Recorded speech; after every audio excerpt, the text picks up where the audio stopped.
चातुर्मासात फक्त 21 दिवस श्री व्यंकटेश स्वामींची ही सेवा करा. अनेक भक्तांची श्रद्धा आहे की श्री व्यंकटेश स्वामींची कृपा झाली की माता लक्ष्मीची कृपा ही घरावर आपोआप होतो.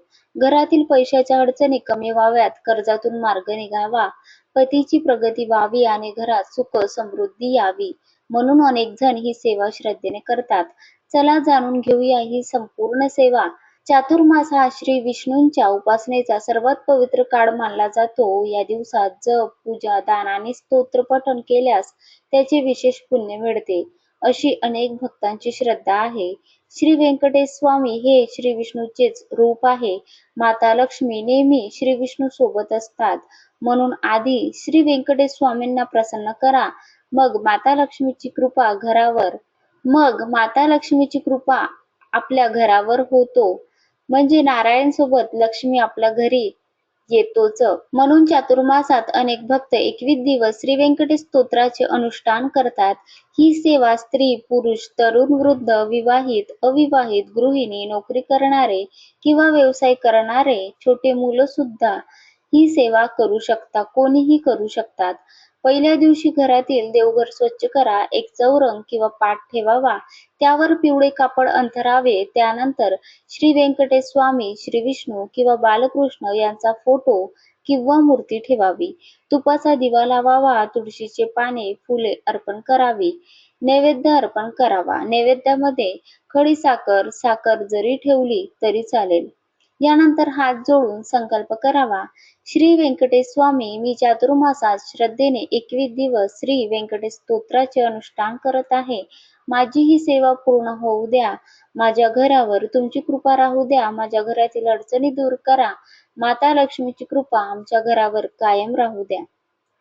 अशी प्रार्थना करून झाल्यानंतर महिलांनी ही सेवा करताना स्वच्छ साडी नेसावी. कपाळावर कुंकू लावावे. साधा साज शृंगार आपल्या पद्धतीने करावा. श्री व्यंकटेश स्वामींची सेवा करावी आणि पुरुषांनी स्वच्छ कपडे घालूनच सेवा करावी. दररोज शक्य असल्यास रात्री 12 वाजताच शांत मनाने बसावे. श्री व्यंकटेश स्वामींचे ध्यान करावे आणि श्री व्यंकटेश स्तोत्राचा 21 वेळा पाठ करावा. संपूर्ण स्तोत्र आपल्याला 21 वेळा वाचन करायचे आहे. पाठ पूर्ण झाल्यावर ओम नमो नारायणाय या मंत्राचा जप करावा. अनेक भक्त श्रद्धेने ही सेवा घरातील पैशाच्या अडचणी दूर व्हाव्यात, कर्ज कमी व्हावे, व्यवसायात आणि नोकरीत प्रगती व्हावी, पतीची प्रगती व्हावी, घरात सुख समृद्धी यावी, मुलं नसतील म्हणजेच संतान प्राप्तीसाठी सुद्धा ही सेवा केली जातात. माता लक्ष्मीची कृपा राहावी म्हणून करतात. काही भक्त राहू केतूच्या त्रासातून मार्ग मिळावा अशी ही प्रार्थना करतात. 21 दिवस पूर्ण झाल्यावर उद्यापन सुद्धा करावे. त्या दिवशी पिवळी खिचडी आणि रव्याचा शिरा करून श्री व्यंकटेश स्वामींना नैवेद्य दाखवावा, आरती करावी. त्यानंतर आपल्या शक्तीनुसार हा प्रसाद एखाद्या लहान मुलाला जेवण घालू शकता, विवाहित जोडप्याला सुद्धा घालू शकता आणि सुवासिनीला किंवा गरिबांना द्यावे. शक्य असल्यास दक्षिणाही द्यावी किंवा मंदिरामध्ये जाऊन सुद्धा दक्षिणा देऊन हे उद्यापन करू शकता.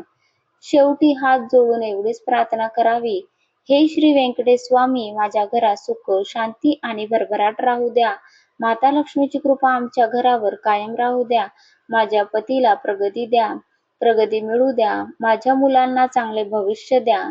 नोकरीसाठी सुद्धा ही सेवा केली जातात. नोकरी प्राप्तीसाठी माझ्या घरातील कर्ज, चिंता आणि अडचणी दूर करण्याची शक्ती द्या. यासाठी तुमची भक्ती आयुष्यभर आमच्या घरात राहू द्या, अशी प्रार्थना करायची आहे. श्री व्यंकटेश स्तोत्राचा मूळ पाठ हा संस्कृत मध्ये आहे, त्यामुळे शक्य असल्यास संस्कृत मधूनच पाठ करावा. जर कठीण वाटत असेल तर सुरुवातीला मराठी मध्ये सुद्धा वाचन करू शकता, पण संस्कृत मध्ये छोटे आहे, म्हणजे 15 ओव्यापर्यंत आहे, म्हणून संस्कृत मध्ये पाठ केला तर अति उत्तम. तर वाचायला सोपे आहे.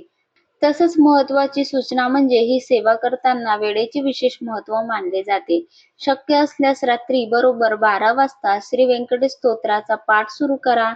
त्यामुळे साधारण रात्री 11:15 वाजता अंघोळ करून स्वच्छ कपडे घालूनच तयार व्हावे. महिलांनी शक्य असल्यास साडी नेसावी, कपाळावर कुंकू लावावे आणि साधा साजशृंगार करून सेवेला बसावे. पुरुषांनीही स्वच्छ कपडे घालावे. रात्री 11:15 वाजता देवासमोर बसून तुपाचा दिवा लावावा. श्री व्यंकटेश स्वामींना तुळशी, फुले आणि नैवेद्य अर्पण करावा. त्यानंतर एक माळ श्री स्वामी समर्थ या मंत्राचा जप करावा किंवा ओम नमो भगवते वासुदेवाय या मंत्राची सुद्धा एक माळ जप करावी. 11:15ला यामुळे बसल्याने आपली एक माळ तरी जप करून होतील. ज्यांना शक्य असेल त्यांनी पुरुष सूक्ताचा पाठ सुद्धा करावा. यानंतर काही क्षण श्री व्यंकटेश स्वामीचे ध्यान करावे आणि ठीक रात्री बरोबर 12 वाजताच श्री व्यंकटेश स्तोत्राचा पाठ करायला सुरुवात करावे. 21 वेळा पाठ सुरू करावा. पाठ करताना घाई करू नका. 21 वेळा पठण करायचे आहे. प्रत्येक शब्द स्पष्ट आणि भक्तिभावाने म्हणावा. मध्ये कोणाशी बोलू नये. मोबाईल किंवा इतर कोणत्याही गोष्टीकडे लक्ष न देता पूर्ण मन श्री व्यंकटेश स्वामींच्या चरणी अर्पण करावे. हे श्री व्यंकटेश स्वामी, माझी ही 21 दिवसाची सेवा तुमच्या चरणी अर्पण आहे. माझ्या घरातील आर्थिक अडचणी दूर करा, कर्जातून बाहेर पडण्याची शक्ती द्या. माझ्या घरात माता लक्ष्मीची कायम वास राहू द्या. माझ्या पतीला प्रगती द्या, प्रगती मिळू द्या. व्यवसाय आणि नोकरीत यश द्या. मुलाला उत्तम भविष्य द्या आणि आमच्या घरावर सुख, शांती आणि समृद्धी नांदू द्या. तसंच जर 21 दिवसामध्ये महिलांना मासिक पाळी आली तर त्या दिवसामध्ये 5 दिवस झाल्यानंतर नव्याने सुरुवात नाही करायची, तर जिथे थांबले आपले तिथूनच सुरुवात करायची आहे. किंवा सूतक आले असेल, खंड जास्ती दिवसाचा पडला असतील तर नव्याने आपल्याला सुरुवात करावी लागेल.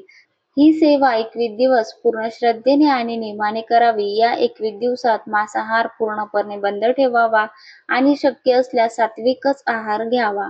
या काळात ब्रह्मचर्याचे पालन करावे.